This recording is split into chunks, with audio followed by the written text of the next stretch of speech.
Саламатсыздар ма, құрметті оқушылар? Бүгін біз сіздермен заңдылықтар, яғни фигуралардағы заңдылықтарға байланысты есептерді қарастыратын боламыз.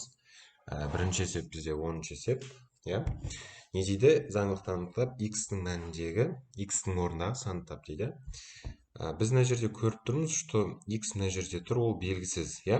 Енді мен былай жасап көрсем, 2-ні 4-ке көбейтемін. 2-ні 4-ке көбейтемін, ол бізде 8. Енді ол 8 бізде мына жерде тұр, яғни 2 мен 4 бізде 8-ді берді. Енді мен не істесем болады? Мына жердегі 8-ді алдым, Енді мен соответственно былай жасап көрсем, мен 2 мен 4-ті көбейттім ғой, сол сияқты мен 2 мен, то есть 4 пен 3-ті көбейтіп көрсем, 4 пен 3-тің көбейтіндісі бізде 12. Ал 12-ні енді мен алып не істеймін?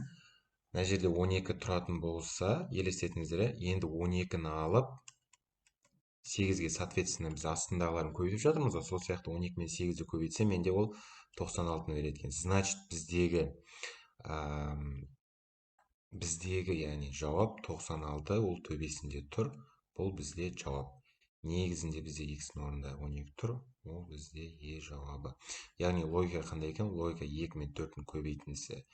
2 мен 4-тің көбейтіндісі 8-ді берді, төбесіндегі 4 мен 3-тің көбейтіндісі 12 берді, енді 8 мен 12-нің көбейтіндісі бізге 96 берді. Түсінікті ғой? Кеттік онда келесі есепке. Так, оқушылар, бізде келесі 11-ші есеп, мына берілген үйшіктегі, яғни мына жердегі сан тап деп тұр, Бұл жердегі сан бізде қалай болады? Егер де мен былай жасап көрсем, яғни мына біз астында көріп тұрмыз, мына 3 санмен жұмыс істеу арқылы біз мына жерде x табамыз. Демек, біз мына 16-ға тиіспейміз дағы, мына 3 санмен бір қандай да заңдылықты орындауымыз керек болады, Мен былай жасап көрсем, 8 бен 4-ті 14-ті деген 14-ті көбейтсем, ол бізге 112-ні береді. Енді 112-ні мен бөліп тастасам 7-ге, ол менде 16-ны береді. Сол секілді мына жерде қайталап көрсек, 16 шығып тұр ғой, енді мына жердегі қайталап көрсек, яғни 10 мен 8-ді көбейтем, ол маған 80-ді береді. Енді 80-ді 4-ке бөліп тастасам, ол менде 20-ны береді деген жауап е. Түсінікті ме? Кеттік енді келесі есепке. Келесі есеп бізде былай дейді. Осындай сандар қатарымен берілген, бізде мына жердегі k мен l-ді табу керек дейді. K мен l-дің табудың жолы бізде, яғни біз мына екі санмен жұмыс істеу арқылы мына жердегі сандарды табуымыз керек. Келісеміз ғой? Так, мен қазір түсті ауыстырдым. Біз былай жасап көрсек, мына бастапқы екі фигурадан мен мысалы 7 мен 3-ті 16 мен 3 арқылы бір комбинацияны ойластырып, мысалы 13 пен мына цвет кішкене көрінбейді екен, басқа цветті таңдайық. Көк әдемі көрінетін сияқты, осы көкті ала берейік. 13 пен 7-ні қоссам, бұл маған нені береді? 20-ны береді. Енді 26 мен 6-ны көріп тұрмыз. 26-дан 6-ны азайтайын. Бұл менде 20-ны береді. Яғни логикасы бізде мына екі сандар бір-біріне тең болу керек. Қосу, азайту амалын жасаған, орындаған кезде. Енді келесі 27 мен 12 бізде нені береді? Яғни 27 плюс 12 бұл бізде яғни 39-ды беріп тұр, 39-ды беріп тұр. Енді 54-тен 15 азайтсам қанша? 54 азайтылған 15. Бұл да менде нені беріп тұр? 39-ды беріп тұр. Соответственно, біздің жауап енді 16-ға 6-ны, яғни біз азайтып жатырмыз ғой. 16 мен 6-ны азайтып жатырмыз. Астындағы сандарды, мысалы мен 54-тен 15 азайттым, сол сияқты мен не істеуім керек? 16-дан мына жерде тұрған 6-ны азайтуым керек. 16-дан 6-ны азайтам, бұл бізде не болады? 10-ға тең болады, Енді 10-ға тең болғанын біз түсіндік. Енді L мен K-ның қосындысы бізде 10-ға тең болу керек. Значит, бізде не дейді? Сұрақ белгісінің орнындағы санды табыңыз. K мен L-дің қосындысы 10-ға тең екен. Біз оны таптық. Енді мына жердегі сұрап тұр, астында K, L деп. 10, 10. Хорошо. Е жауабы. Түсінікті ғой, Так, оқушылар, бізде келесі есеп 13-ші есеп, 13-ші есепте не дейді? Бізде квадраттың торларының натурал сандар әр жолдағы, әр бағандағы және әр диагоналдағы сандардың қосындысы бірдей болатын деп жазылды. Яғни, диагональ деп отырғанымыз мына сандардың қосындысы, әр қатар деп отырғанымыз ол мына қатар болуы мүмкін, мына қатар болуы мүмкін. Иә, түсінікті. Диагональ дегеніміз ол ортасынан әр қатар деп отырамыз, үсті, асты, яғни жаны. Енді осы сандардың қосындысы бізде бірдей болатындай етіліп жазылған дейді. Бірақ x-тің орнындағы мәнді тап дейді. Мысалы, мен x-ті таба алуым үшін былай болу керек қой. X қосылады бізде 5-ке. Басқа түсіп таңдайық.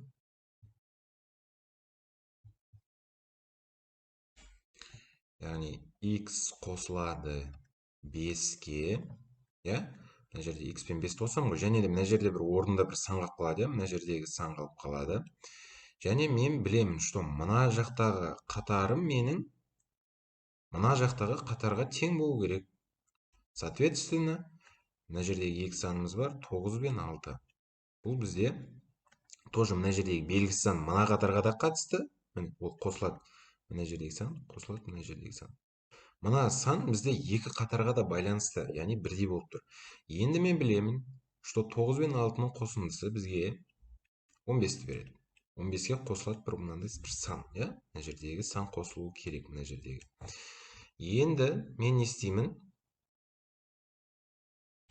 Мен аламындағы 15 екенін білдім, что мына жердегі қосынды 15. Енді мына жердегі бір сан қосуымыз керек. Бірақ бізде мына жерде 5 тұр, иә? Енді біз x-ті табуымыз керек. Бұл тез оңай шығару жолы ғой. 15 болып тұр. Мына жердегі сан бізде ортақ екенін білеміз, что мына сан, біздің көрсетіліп тұрған мына санымыз, ол мына 15-ке қатысты болуы керек. Түсініп тұрмыз ғой?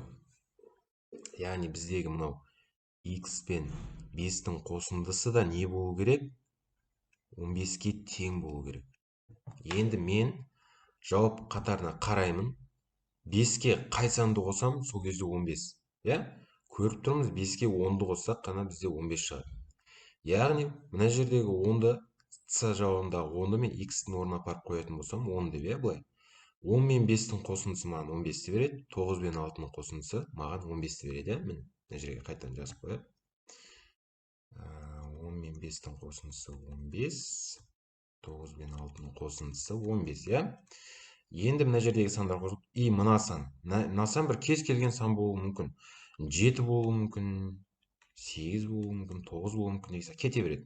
Бірақ біз білеміз, что мына 7, 8, 9 деген сан екі жақтағы екі бағандағы 15-ке де қосылады. Яғни 15 қосылуы мүмкін 7-ге, бұл мына баған үшін болуы мүмкін. Ал ортасындағы баған үшін ол келесі 15 қосылады 7. Бірақ бәрібір бізде ответ екеуі бір-біріне тең болады. Значит, бізде жауап 10. Хорошо? Осы есеп түсінікті болған шығар, иә? Түсінікті болды деп ойлаймын. Келесі есеп. Заңдылықты анықтап, бос орындағы санды табыңыз дейді. Бізде мына жерде көріп тұрмыз 5, 11, мына жердегі санды табуымыз керек, иә, біз? Хорошо. Мына жердегі санның белгісіз сан. Мен нені көріп тұрмын? Мен көріп тұрмын, что бізде 5 пен 6-ның қосындысы 11-ді береді, иә? 9 мен 7-ның қосындысы 16-ны береді. Енді, соответственно, 8 мен 14-ның қосындысы нені беру керек? 12-ні береді. Изи есеп, иә? Кеттік дальше. Яғни мына жерде не деп тұр? Ой, қатты жақтап.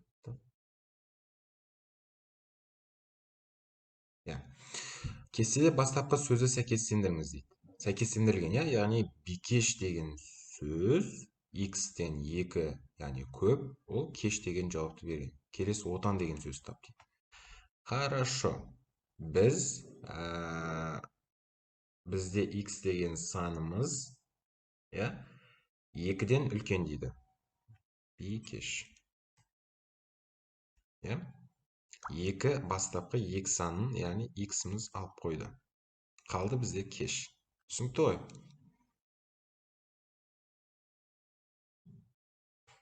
Бастапқыда бикеш еді, x үлкен 2-ке болып, біздегі b-ді алып қойды. Қалды кеш. Жауап кеш. Енді отандастар. Бірақ отан деген сан шығуымыз керек. Отандастар. Отандастардан бізде отан қалу керек. Бастапқысы қалу керек деп сұрап жатыр бізде. Хорошо. Отандастар. отан деген қалу керек.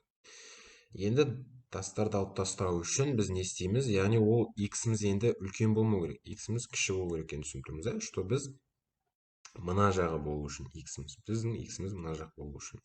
Бастапқы отан деген сан қалу үшін біз не істейміз? Яғни x-іміз бізде кіші болу керек бастапқы, яғни мысалы жауаптарда барлығы өзі кіші деп белгіленген екен. Егер біздің отан деген сөзіміз міне бірінші, екінші, үшінші, төртінші, бесінші, яғни біздің x-іміз 5-тен кіші болатын болса, ол яғни мына жердегі сандардан да қабылдайды да отан деген. Қалған мына отандастар деген сөзін уже бізде ары қарай 5-тен кетеді. Сол себепті бізде жауабымыз x кіші 5-тен болады. Түсінікті ғой, келесі есеп оқушылар бізде 16-шы есеп, сұрақ белгісінің орнына тең болатын өрнекті табыңыз дейді. Бірінші біз көріп тұрмыз, яғни а тең 2. Бір көрінетін түсті таңдап алайық. Бізде а тең 2b дейді, яғни біз көріп тұрмыз, что бізде мына төрт бұрышымыз целиком төрт бұрыш бізде екіге бөлініп тұр. Яғни бізде түсініп тұрмыз, әр қабырға, әр мынандай бөлінген екі бөлік б-дан. Яғни біздегі целый бір төрт бұрыш ол екі бөлік, екі бөлінген, яғни неден қосылып тұр? Екі б-дан қосылып тұр. Екі б-ның нәтижесі бізде үлкен бір төрт бұрышты береді. Енді мына амалға қарайық. Біз б-ны айттық, мынандай бөлінген деп. Астында әлі б тұр. Окей. Бізде б тұр. 3c дейді. Ой, мына жерде кішкене 3c-мыз жабылып қалды. 3c-ны көрсетіп қояйық. 3c дейді. Әрине көріп тұрмыз, бізде 3-ке бөлініп тұрған 3 қатар бар. 3c. Окей, түсінікті. Және бұлардың қосындысы бізде үлкен бір целиком а деген біздегі төрт бұрышты береді. Енді біздегі мына жердегі төрт бұрышымыз соңғы не дейді? Яғни қаншаға тең дейді. А қаншаға тең? Окей, бізде әзірге бұл жерде біз көріп тұрмыз, мына жерде қайталанған с-лар қайталанған, с қайталанған. Бірақ бізде астындағы сандар бөлек бір фигураларға айналған. Енді мен қазір түсті ауыстырып сіздерге нақтылап көрсетейін. Бізде әзірге а-да 3c бар. Оны білеміз. Барлық жауаптарда 3c тұр екен. Енді мына үш бұрышымыздың жанындағы екі қабырға бір-біріне тең ба? Әрине тең. Окей. Біздегі екі жағында екі қабырға бір-біріне тең, және бізде мынандай целиком дәу бір үш бұрыш тұр. Енді жауаптарға қарайық. Бұл плюс болады әрине. Плюс бізде екі қабырға, екі бірдей сан, екі бірдей сан. Мысалы, мына жерге қарасақ, 3c 2b қосылған е дейді. Б бізде неге тең еді? Б бізде мына санға тең еді. Окей, бұл дұрыс емес. Плюсті 2е дейді. Мына жерлерде, мына жауаптарда бізде екілік таңбалар көріп тұрған жоқпыз. Значит, бұларды бірден сызамыз. Үшінші, с жауабына қарайықшы. С жауабында бізде не дейді? 2е деп берілген. Яғни е деп бізге мынандай үшбұрыштарды бөлек амал қылып е деп белгілеген. Окей, 2е қосылуы керек. Тағы да бізге мына дәу үшбұрыш не деп беріліп тұр? Д деп беріліп тұр. Міне Д. Бұл бөлек тоже қосылған амал. Значит, бізде жауабымыз с жауабы. Яғни с жауап ол бізде, яғни басында айттық қой, мына жерде төбесіндегі бір с-ларды қостық. 3c-ны қостық, 3c. Мына үшбұрыштың жанында 2е-міз бар. Ол 2е бір-біріне тең, және жалғыз өзі бар 1d. Түсінікті ғой, түсінікті болатын болса, келесі есепке кеттік. 17-ші есеп дейді. 17-ші есепте кестенің құрылу ережесін тауып, кішкене жақындатайық. Ой, алыстап кетіп отыр. Кестенің құрылу ережесін тауып, жетіспеген санды табыңыз дейді. Жетіспеген сан бізде мына жерде емес пе? X деген. Бір әдемі, бір түсті таңдап алайық. Хорошо. Бізде айтылған, что 7, 12, 6, 11. Мен мына жерде нені көріп тұрмын? Сразу түсіндім, что 7-нің квадраты 49. 16-нің квадраты 256. 6-нің кубы 216. 11-дің квадраты 121. 2-нің 4 дәрежесі, яғни 2 көбейту 2 көбейту 2 көбейту 2. Нені береді? 2 мен 2-ні көбейтсем 4. Мына жердегі 2 мен 2-ні көбейтсем 4, 16-ны береді, иә? Дұрыс. Енді 5-тің кубын сұрап тұр мына жерде. 5-тің кубы ол дегеніміз 5-ті бір-біріне өзіне, яғни 3 рет көбейту деген сөз. 5-ті өзіне бір-біріне 3 рет көбейтетін болсам, 125-ті жауабында тұр екен. Так, оқушылар келесі есеп 18. Заңдылықты анықтап, сұрақ белгісін орындағы сан табыңыз дейді, белгісіз сан. Хорошо. Мына жерде мына фигуралар бір нәрсені білдіріп тұр. Бұл жайдан жай емес, иә? Алдыңғы есептерде бізде бір 5-тің квадраты немесе дәрежесі ретінде келген еді. Мысалы 5-тің 4 дәрежесі қосылған 3-тің қанша бұрыш? 1, 2, 3, 4, 5, иә? 5 бұрышты қоссақ 35. Жоқ, бұл бізде үлкен санды беріп кетеді. Егер бұлай жасап көрсемші. 5-ті 4-ке көбейтіп, қоссам 3-ті 5 бұрыш қой мына, иә? Мына 5 бұрыш. 1, 2, 3, 4, 5. Иә? Бұл бізге нешені береді екен? 20, 15, 35-ті береді екен. Окей, келесі. Не істеп жатырмын? 9 бен 3-ті көбейтем. 3 бұрыш себебі. Қосамын 8-ді 4-ке көбейтіп. Азайту деп тұр. Бұл жерде бізде азайту деп тұр. Бұл жерде бізде азайтып жатыр. 8 бен 4-ті көбейтем. Хорошо. 27 9 бен 3-ті көбейтсем, азайтамын 8 бен 4-ті 32. Нені беріп тұр? Дұрыс. Минус 5-ті беріп тұр. Мына амалға да дәл соны орындаймыз. 7 мен 5 бұрышты беріп тұр. Қайтадан 7 мен 5-ті көбейтемін. Оған қосамын 6 мен 3 бұрыш. 6 мен 3. Азайтамын 2 мен 4 бұрыш. 4-ті көбейтіп тұр. Окей. 35 қосылады 18, азайтылады 8. 18 мен 8 айтсам 10, 35-ке 10-ды қоссам 40. Иә? Бұл жауабы. Келесі есеп. Мынау бізде 18-ші есеп болды.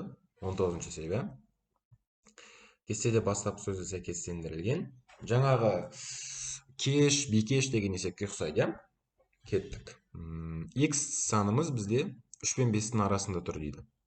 X санымыз 3-тен айтып тұр, 3-тен үлкен, бірақ 5-тен кішкентай дейді. Окей. 5-тен кішкентай, сол кезде бізде қала деген сан шықты дейді. Қала. Содан қал деген сан шыққан.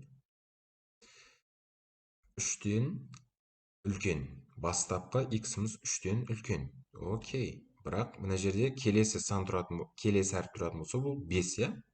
Бірақ 5-тен кішкентай дейді. Значит, бізде X-іміз бастапқы қал деген сөз болады, иә? Келесі қарақатқа тексеріп көрейік. Дәл солай 3-тен үлкен, бірақ 8-ден кішкентай. Яғни мына жақтағы общий 8 сөз ғой. Мына сан общий 4 сөз. Мына сан общий 7 сөз.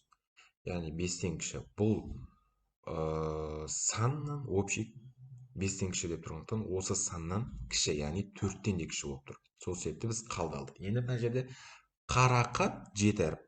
Бірақ бастапқы 3 санымен қар дегенді алып тұрмыз, иә?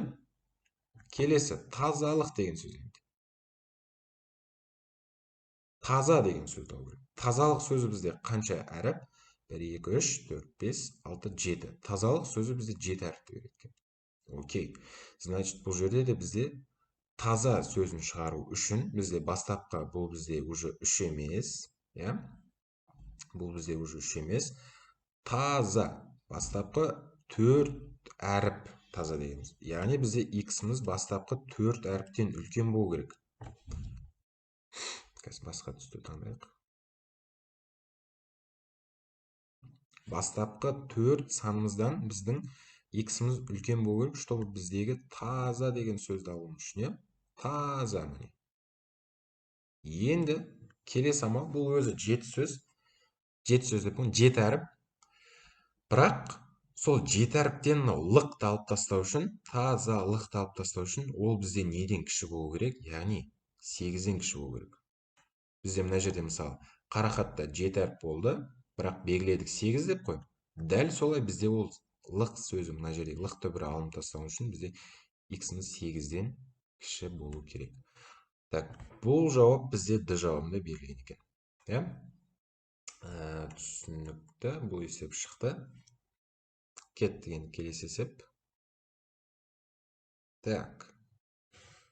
ұбт 3/3 кестесінің барлық баған және қатар жолдарында 4, 2, 3 цифрларының әрқайсысы бір рет қана жазылса, АБ нешеге тең болатынын анықтаңыз дейді. АБ 3/3 кестесі барлық баған және қатар жолдарында 3, 2, 4, 2, 3 цифрларының әрқайсысы бір рет қана жазылатын болады дейді.